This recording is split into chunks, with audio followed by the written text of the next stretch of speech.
always having an open door to the success of other people. That's what Andy and Josh do in Canada. They're the first ones to want to elevate other people and their success. It's so beautiful. I believe in dreams and second chances. I believe in holding on to hope. So why don't you? Hello, I'm Joel Stewart. In November of 2024, Jane Gowan and I had the privilege of joining Skydiggers as they began work on a new album, Dreams and Second Chances, at the Tragically Hip's Bathhouse studio. In the studio's upstairs rehearsal space, we were able to find each band member in a moment of creative reflection.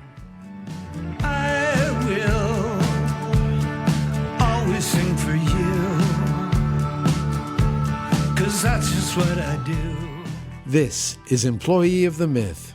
Today's episode, Noel Webb, Actual Intelligence. I wanna do this right, so why don't you? How come I feel like such a fool? I believe in dreams and second chances. I believe in holding on to hope. So why don't you? And now, joining Jane and me in conversation, Noel Webb, Skydigger.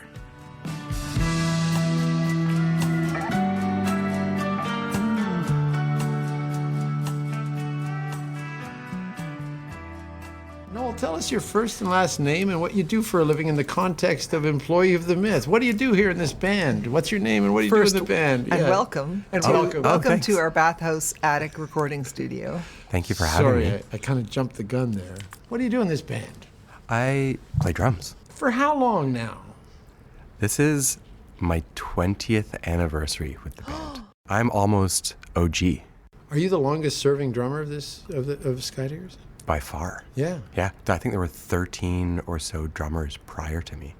What do you love about it? But playing with the band, Yeah. now or then? Either one. Now they're my family.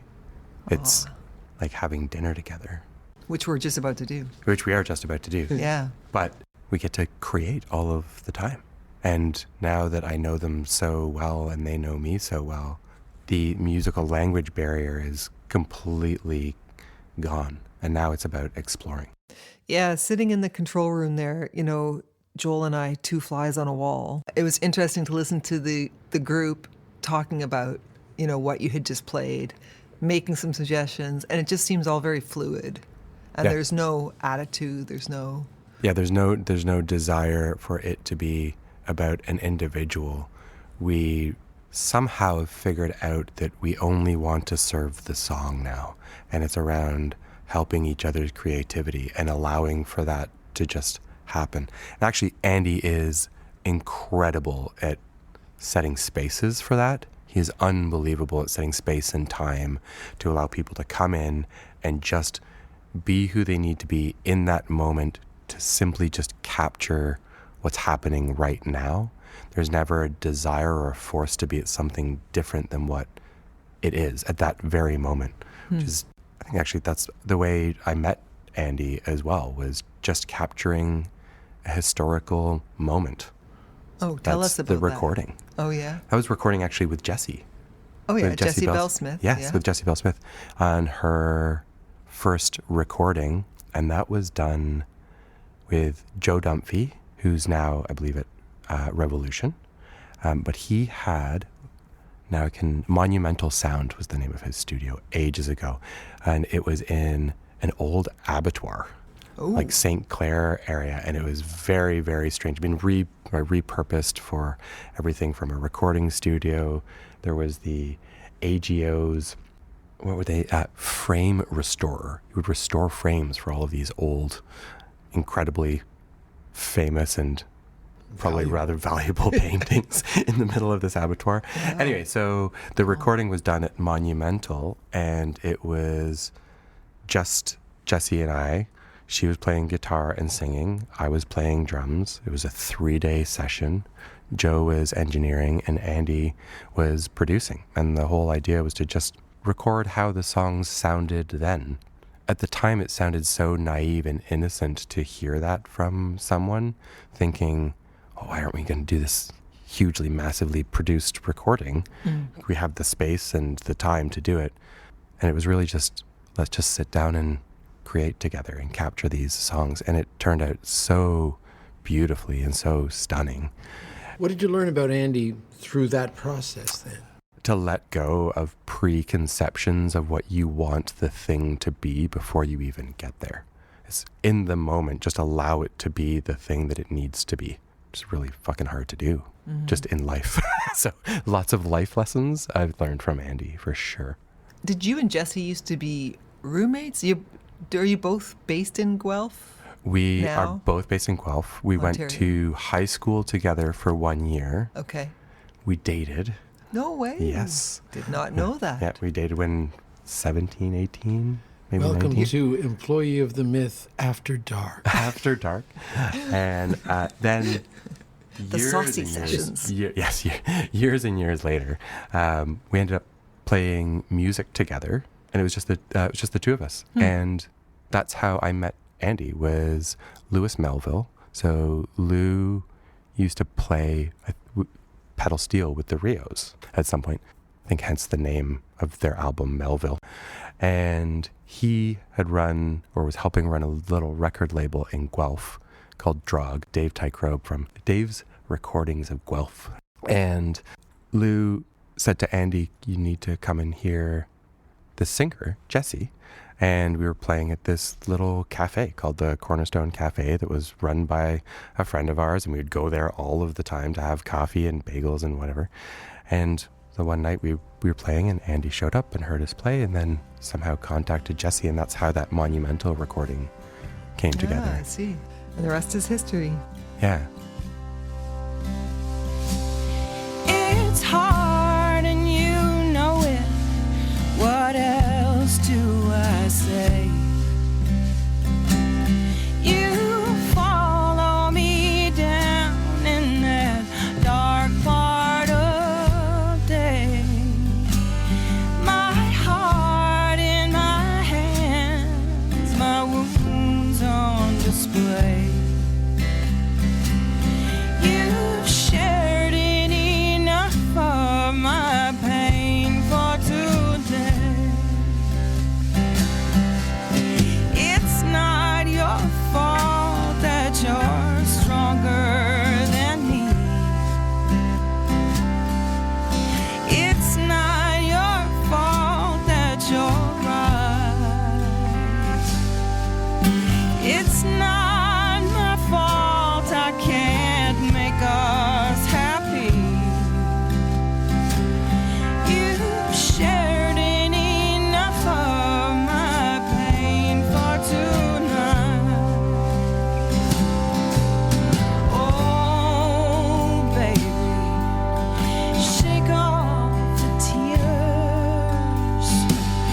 Let the sun come out on your broken year. Oh, baby, my tears are just tears.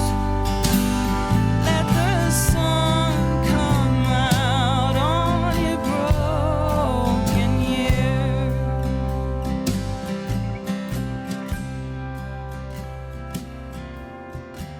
You taught yourself how to play drums, is that right? I did. So I taught myself how to play drums, and then I applied to university for orchestral music, and then went to school for that. So I took a year off after high school to study and practice with a drum teacher. And then I went to Laurier for percussion and studied orchestral composition, or Oh wow. Yeah, at the time. Oh, so you're the real deal, Noel. Noel's the smartest guy I've ever known. Like, seriously. Like. Oh, I know he's got a lot of other things going on aside from Yeah, just. but he's just so smart. So what Yeah. is it about the drums that Look make at those you eyes. obsess about it? Because you're a very precise human being, in my opinion, Noel. I mean that as a compliment, by Yeah, the way. yeah. What is it, and what attracted you to them as an instrument? Two quick stories is I remember being told by my family when I was 3 years old. So I was born in Birmingham, England. Right. And at 3 years old, before we moved to Canada, being in the backyard with a giant stick running around, hitting stuff, singing "Hit Me With Your Rhythm Sticks" by Ian Drury. Drury in the block. That's right. That's right. Two fat persons, click, click, click. Hit me. Hit me. That's right. That's totally right. Yeah, hit me with your rhythm sticks. And then later on, I think when I was about 6 years old, my eldest brother gave me 2 drumsticks, and I just started like hitting tables and stuff like that. And then I lost those drumsticks, but always wanted to be a drummer. And then got in when we started high school, and I went into music class in grade 9. I wasn't allowed to play the drum set. No one was. So I picked up the French horn for a semester. Oh, the French horn. The French horn. It was glorious. Then I stopped playing music, and it wasn't until the last year of high school that I started playing drums. And prior to that school year starting, I'd asked the music teacher whether I could borrow a drum set. He gave this crappy old Ludwig kit that was falling apart. I set it up in the garage at my parents' place, and they just let me have at it. That's amazing. What do you think is your strength as a drummer? I've never thought about that. Well, they don't keep me around for my looks. Now's when anyone here can say, but they could. Let me have a little think about that. I don't like to overcomplicate songs, so I'm the first one to say I don't want to play. Like the song that we were just recording with Jesse right now, it was almost, I'm walking out of the room, I don't have anything to offer here. I'm happy to not play when the song doesn't call for anything. And so I'd rather play less than fill space. So getting back to what you said about Andy and serving the song, rather than serve your need to be heard, you feel that you can accent when required, but also you have the ego to be able to back out and say, Always the song or the music wins, whether you've written it or not. It's once it's out in the world, it's no longer yours. Especially when you're collaborating as well, I think you have to allow for that input, and there can't be space for ego because it's about serving this beautiful piece of art that you want to let out into the world. interesting thing with your role in the band, because a lot of the iconic songs, I'm not saying the best songs, I think the band has never been better than it is now. This is my own personal thing. I know this is blah, blah, blah. It sounds like I'm on payroll, which I'm not. But part of your job is to present a lot of songs that were created before you were in the band every night, right? And knowing what they mean to people. Talk to me about that responsibility. The thing you watch unfold in front of you every night. I don't think about that anymore, just because it's been such a long period of time that I've grown with those songs, and those songs have grown with me and with Andy and with Josh and with Derek and Michael good and answer. everyone in the band. So now they're a part of who we are as a collective, and that we're allowed to have these, not allowed to, that's a terrible kind of word to say in a way. No, but I get it. Like when I think of a Penny Moore, I think of the Dakota sessions that we did. That's right. my definitive recording of that. And then you guys did the re-record on the box set. But I view it as, oh yeah, Noel's awesome. I almost said the F word there. Noel's awesome when it comes back in with just that little shot on the hi-hat, right? You're right.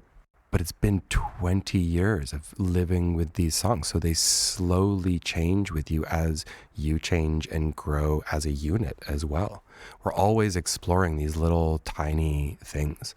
The number of times that Derek and I will walk off at the end of a show realizing that we just heard each other say something a little bit differently on stage, and we caught each other do this tiny little intricate thing that was just a little story between us even. Nice. That no one else heard. That still happens, and that's a part of the growth of these songs, the change of the songs. And will you talk about that and address it kind of with each other, or how does it work? Not really, even. We'll say, "Oh, that was a pretty cool thing that you did right there, wasn't it?" Or we'll note that we had maybe a nice little magical moment, or that we had some really hard moments, or it was a really hard night as well. Recognizing that it was a hard night for you when it might not have been for somebody else as well is also a part of what you kind of need to do. Is there a moment you look forward to every night? A song? The first note of the show. I used to get really nervous before shows. Yeah, I can't remember how long it was ago, but I used to throw up before every single show. Wow. My anxiety was pretty high, and so about 5 minutes before each show, I'd excuse myself and just say, I'd go down to the bathroom, I'd vomit, I'd come back up, play the show. Within the first bar, all anxiety was gone. Everything was gone, calm. Everybody felt great. The music was flowing, and we were off to the races. And it wasn't until one of the Christmas shows, actually, at the Horseshoe, and I was about to go and say, "Excuse me, I'm going to go to the bathroom." And Michael just sort of happened to sort of stop me a little bit. He's like, "Have you ever thought about why you go and do that?" I'm like, "No." He's like, there was this old interview that I heard, and I can't remember if it was Oscar Peters. It might have been Oscar Peterson or something like that, where he was being interviewed, and the interviewer said, "What's the best show you've ever played?" Kind of like, what's the best moment? And his response was, "The one I'm about to play tonight." And from that point on, it was as though Michael had sort of taken all of the stuff that was creating this anxiety, which was this potential of the future performance going wrong, and just saying, "Oh, well, there's no choice. That is the only moment and the only show that you're playing right now." Again, it's all of these lessons of being present and being in the moment and creating with people. Before you met Andy that night, or that session with Jesse, had you heard a lot of Skydiggers? Did you know who Andy was, and had you heard the band a lot? I hadn't heard the band a lot, but around from listening to the radio and consuming a ton of music on the radio. Right. But I didn't know who Andy was. And I didn't really know who the band was and what the band meant to a lot of people until the first show that I played with them as well, which was with Andrew Cash and Peter Cash as well. Oh, wow. Ottawa West Fest. You will always remember that? I will always remember that. What have you learned about, because you have this seat where you get to watch the audience, you get to watch them interact with each other, what have you learned about Josh and Andy by watching them lead all of you over the years, and what's the lesson we should take away from their relationship and or their roles as benevolent dictators? They have, or at least I've observed, that they have a very special language with one another that is also disparate from everyone else in the band in a really beautiful way. It's the type of thing that you can only get when you've known each other for as long as they've known each other. Because I believe since kindergarten, is that right? Grade school, I believe. Grade for school, sure. yeah. At least, earlier. Maybe earlier. So that type of communication and the ability to grow together and then bring people along and around them is a really special thing. But again, the number of times I can't even put my finger on what that special communication thing is that they have, but they really do have a way with one another. One of my favorite moments hanging around the band, it was a Christmas show rehearsal at that place on wherever the hell. The Rat Space? Yes. Oh, yeah. And you all came in, and then when Andy got to the mic, everyone was tuned up, and then Andy got to the microphone, and the instruments went down, and everyone looked at Andy.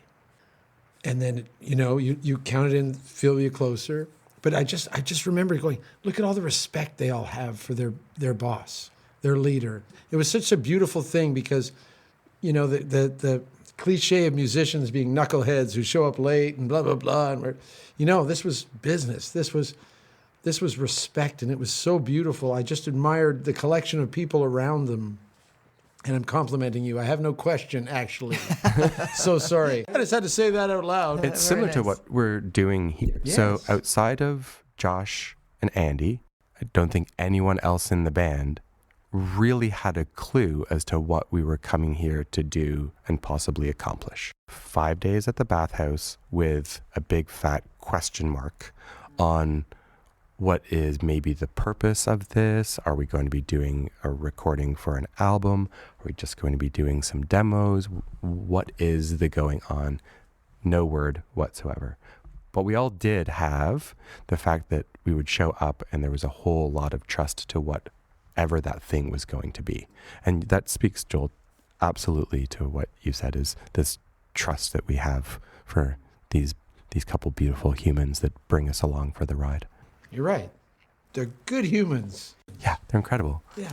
And what they've done for like the Canadian music industry goes, I'm gonna swear here, goes so fucking under-acknowledged. Yes. Do you feel they've gotten their due? I mean, that's why we started. I wanted to get them to talk about. They're so terrible about talking about themselves, right? Yeah, They don't shine light. 100%. They You shine know? light on everyone It's else. like, well, if we could just get you guys to talk, that'd be really wicked, you know. But it's not in their nature to brag, to boast, or do anything like that. But the number of musicians and artists and bands over the past, since they started playing music, they've been entirely about bolstering and building community and being like, oh, come over here, let's do some writing, or you should meet so-and-so. Always having an open door to the success of other people for the love of their success. That's what Andy and Josh do in Canada. And that is rare. 100% rare. It's so special. There is only so much real estate, right? For them to say, take some of ours. Yes. Go over there and do this. Yeah. They're the first ones to want to elevate other people and their success. It's so beautiful. And speaking of that, and speaking of community, you're a drummer. There's a drum community. I mean, you're sponsored by Sabian and Gretsch. Yeah, Gretsch drums. What's the drum community like for you? Like, do you know a lot of other drummers? Like, I do. do you all talk to each other?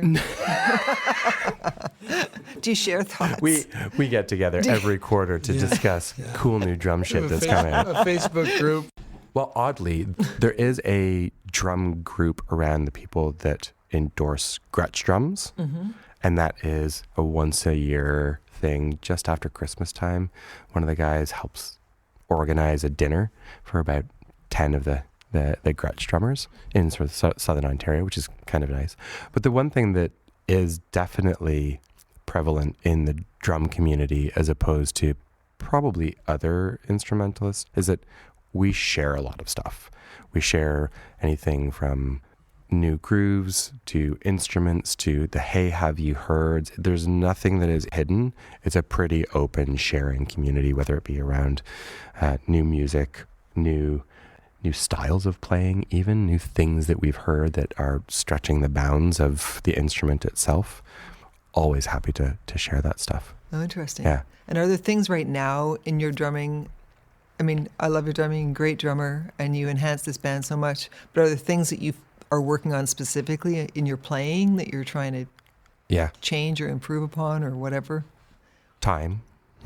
You're like the feel time. Always time. Always, Always time. Yeah. I might say that jokingly, but I'm deadly serious about it. Understanding the feel of the space between the notes as you're changing rates of speed as well. So going from quarter notes to eighth notes to triplets and back, and understanding what the interplay is of space so that you have a consistent pulse that you can then elicit into either the song or pull people along into, and never have it break apart.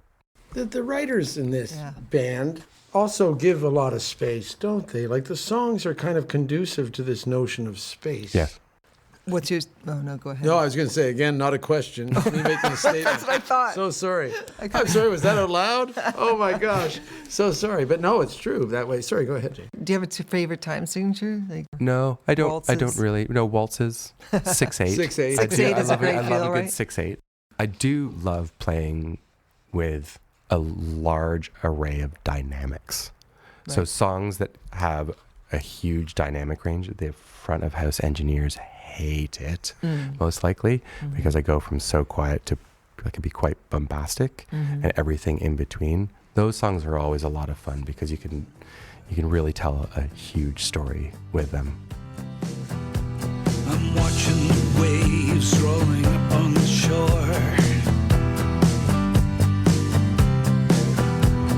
And I can't remember what we're fighting for.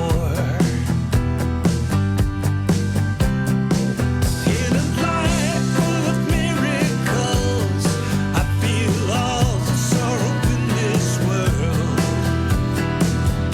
We're always searching for something else.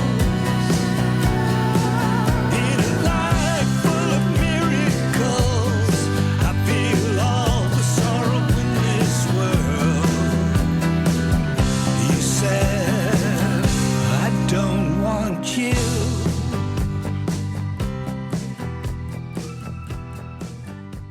So aside from the band, you have some non-musical outside endeavors / projects as well. Is that right? I've started quite a few tech companies over the course of my life and career as well. I've been lucky enough to have had a bit of success with a couple of those, and I'm now building a new company.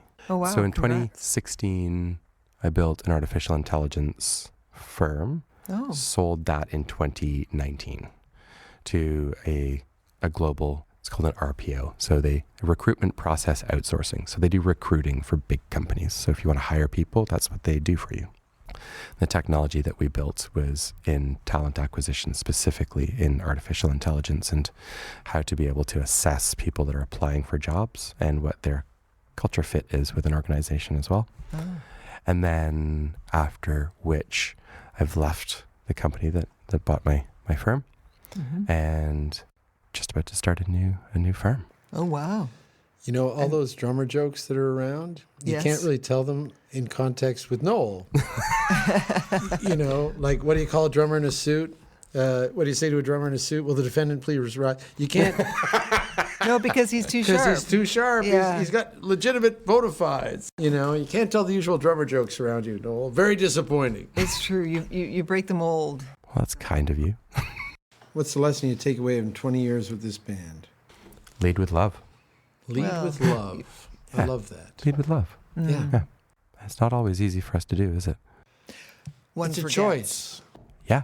Do you find moments like what you're doing this week remind you of that and just to stay present? Because I find, Joel and I are just here for a couple of days, but you come in and you feel this great, wonderful vibe. It just feels like a moment in time that we need to freeze or take a snapshot. Yeah. I think, again, this space also specifically, Joel and I were talking about this a little bit earlier on at the bathhouse. It feels as though you can make an actual record here. You're making a recording. You're not just cutting a single to release on Spotify or whatever. Hoping it goes Hoping it viral. goes viral. You're here to actually create a story and some art. And that immediately puts you in a space of presence with all of the people around you, the energy that they want to put into the song, depending on what kind of song it is, and what you want to pull out of everyone.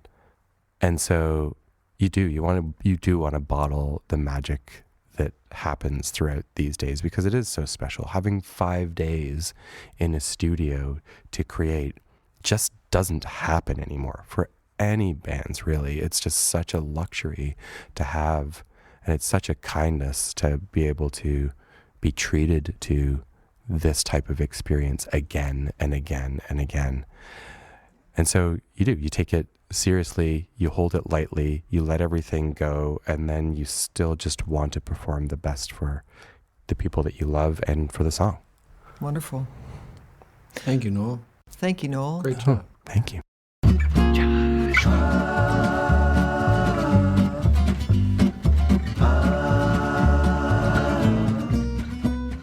Thanks to our guest, Noel Webb. Skydiggers' new album, Dreams and Second Chances, will be available worldwide on May 9th, 2025. The podcast is hosted, recorded, and mixed by Jane Gowan. If you enjoyed this conversation, please rate, review, share, subscribe, and play it loud. For all your news and dates, please visit skydiggers.com. My name's Joel Stewart. Thanks for listening. Don't look to me for the answer. I don't know nothing anymore. I'll do my best in the meantime and wonder what it's been for. Je t'aime toujours, mon amour. Je t'aime toujours, mon amour.